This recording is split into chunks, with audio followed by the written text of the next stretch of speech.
Ireland has a huge dairy industry, heavily subsidized by taxpayers.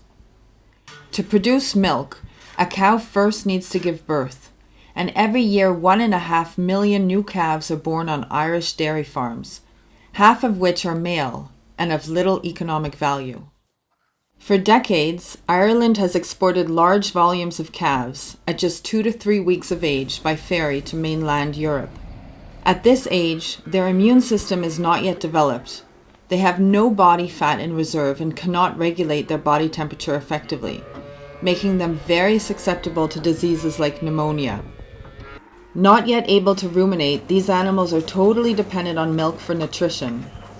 It is impossible to feed calves milk while on the truck, so they get no nutrition at all from their last feed before loading into the trucks in Ireland, up until they are unloaded and fed at the control post in Cherbourg, France, which in reality means a gap of 24 to 30 hours between feeds. This is in violation of EU law on feeding intervals during transport, and is against expert veterinary opinion that states calves should be fed every 8 hours. The law states calves must be given liquid and an hour's rest after 9 hours of travel, and after a further 9 hours they must be unloaded, fed, and properly rested. But at this time the calves are still stuck in trucks on the ferry.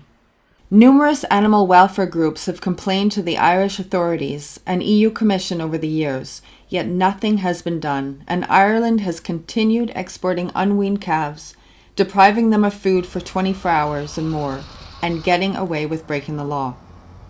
Without milk, unweaned calves quickly become dehydrated and weak. In 2019, we exposed this cruel trade in an investigation where we witnessed many calves falling sick during the long journey. Some died in transit, and many others will have died shortly after arrival at the destination. We also unveiled horrible, violent treatment of the Irish calves at both of the control posts near Cherbourg, where they received their first feed after the excessively long first leg of their journey. One of these control posts was even heavily funded by EU subsidies.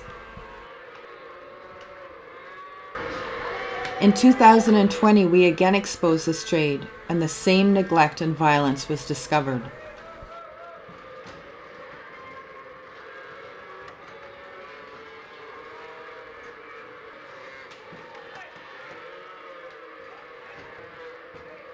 Already back in 2019, Eyes on Animals and Ethical Farming Ireland travelled to meet with Stena Line, the main transporter of calves, at their London head office. Stena claimed that they were concerned about the welfare of these young calves, and have since repeatedly told the public that they are working with us. And yet to this day, Stena continues to regularly ship unweaned calves from Ireland to the mainland, ignoring communication from us.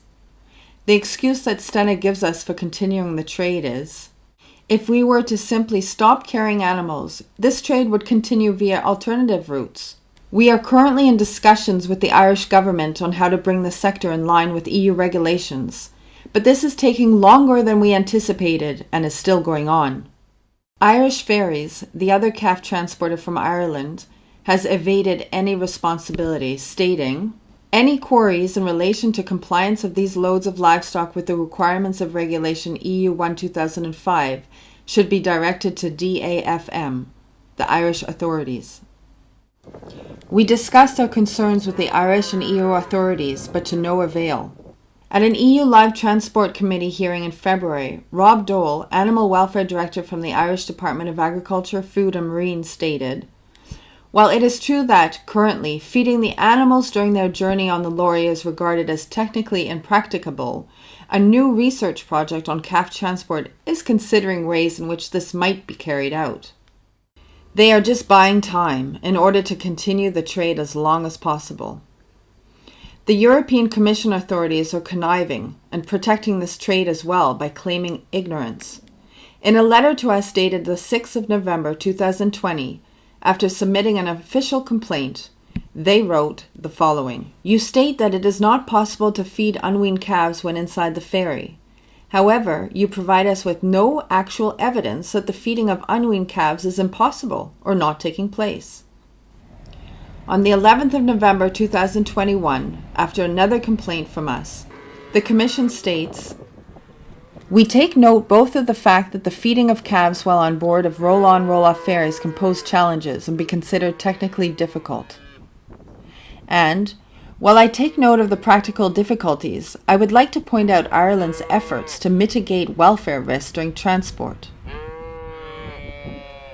What is the point of EU legislation or law enforcing authorities if these kinds of excuses are tolerated, year after year, running into decades, and this inhumane trade is allowed to continue illegally? It is clear the Commission is fully aware the calves are not being fed, but is skirting around the issue and stalling for time, just like the Irish authorities and Stena. This trade will sadly continue in 2022, with around 150,000 more vulnerable, unweaned calves being subjected to this cruelty. Ireland, keep your unweaned calves. Don't export them on such long journeys at such a young age. Enough is enough. This cruelty really must end.